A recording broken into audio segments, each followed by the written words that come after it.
Welcome trader, new India trader में आप लोगों का स्वागत है। ट्रेडर, हम लोग एनालिसिस कर रहे हैं बैंक निफ्टी का दिनांक 22 जून 2022 के लिए, यानी कि गुरुवार एक्सपायरी के दिन के लिए।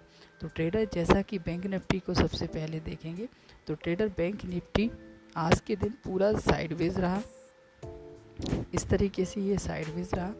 अब कल के दिन क्या हो सकता है, या तो कल के दिन इसका ऊपर की ओर ब्रेकआउट हो सकता है या नीचे की ओर ब्रेकआउट हो सकता है।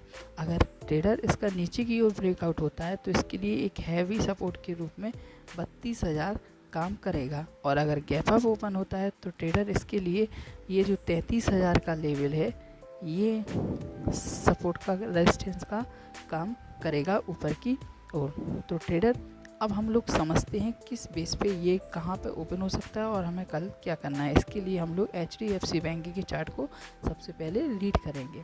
तो ट्रेडर, कल बताया था ना कि जैसा HDFC बैंक को अगर ऊपर की ओर बढ़ना है तो उसको इस लेवल पे अच्छी तरीके से रुकना चाहिए। तो जैसा कि आज होल्ड भी किया और होल्ड करने के बाद ऊपर की ओर गया, तो इंट्राडे में है उसमें पैसे हम लोग आसानी से कुछ पॉइंट बुक कर सकते थे।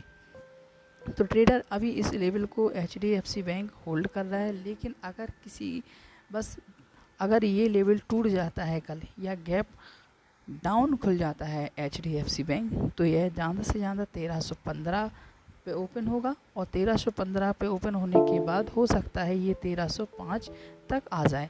और अगर सिंपल तौर पर खुल के नीचे की ओर जाता है तो यह 1315 तक आसानी से आ जाएगा। तो ऐसी स्थिति में जब ये नीचे की ओर आ रहा होगा, तब हम बैंक निफ्टी में शॉर्ट की पोजीशन को बनाएंगे, और बैंक निफ्टी शॉर्ट की पोजीशन बना के कहाँ पे आ जाएगी, 32,500 तक आसानी से आ जाएगी। लेकिन यह अगर गैप डाउन हुआ तो डायरेक्टली बैंक निफ्टी कहाँ पे खुल सकती है, 32,500 पे, और यहाँ से यह ऊपर भी जा सकते हैं और बैंक निफ्टी भी ऊपर की ओर जा सकती है। तो ट्रेडर, ध्यान रखना।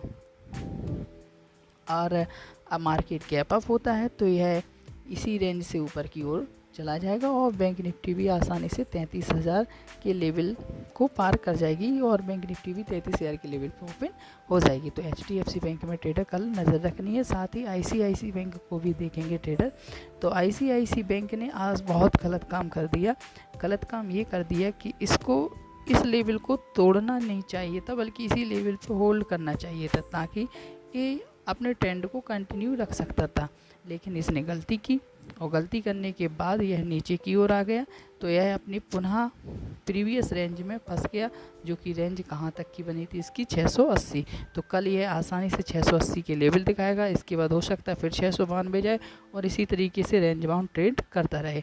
तो जब ये कल 680 आएगा, तो ऐसी स्थिति में बैंक निफ्टी भी नीचे की ओर आएगा। और अगर ये 680 पे ओपन होता है, HDFC बैंक अपना 1315 पे ओपन होता है, तो बैंक निफ्टी भी 32,500 पे ओपन होगी, और यहाँ से ये बाउंस करेगा, HDFC बैंक भी बाउंस करेगा, तो बैंक निफ्टी भी ऊपर की ओर चलना स्टार्ट होगी। तो ट्रेडर, कल इस पे नज़र रखिएगा कि अगर पॉजिटिव डायरेक्शन चल रही है तो हम लोग पॉजिटिव ट्रेड लेंगे HDFC बैंक, या HDFC बैंक अगर नेगेटिव है, अगर HDFC बैंक नेगेटिव है, ये पॉजिटिव है, तो रिजल्ट में क्या निकलेगा, बैंक निफ्टी साइडवेज हो जाएगी। और दूसरी कंडीशन में अगर HDFC बैंक पॉजिटिव है, bank Nifty ICICI bank positive है, या यह स्टॉप है यानी कि रुका हुआ है, तो भी बैंक निफ्टी हमारी किस डायरेक्शन में जाएगी, पॉजिटिव डायरेक्शन में जाएगी। HDFC बैंक साइलेंट है, ICICI बैंक पॉजिटिव है, तब भी बैंक निफ्टी किस डायरेक्शन में चली जाएगी, पॉजिटिव डायरेक्शन में चली जाएगी। अगर ये पॉजिटिव है, ये नेगेटिव है, तो ये आसानी से किस डायरेक्शन में रहेगी, साइडवेज। तो ये पूरा इन पर डिपेंड करता है कि कल के दिन क्या होगा। तो ट्रेडर, देखिएगा और सीखिएगा, और वीडियो को लाइक, शेयर, सब्सक्राइब जरूर कीजिएगा। थैंक यू देखने के लिए।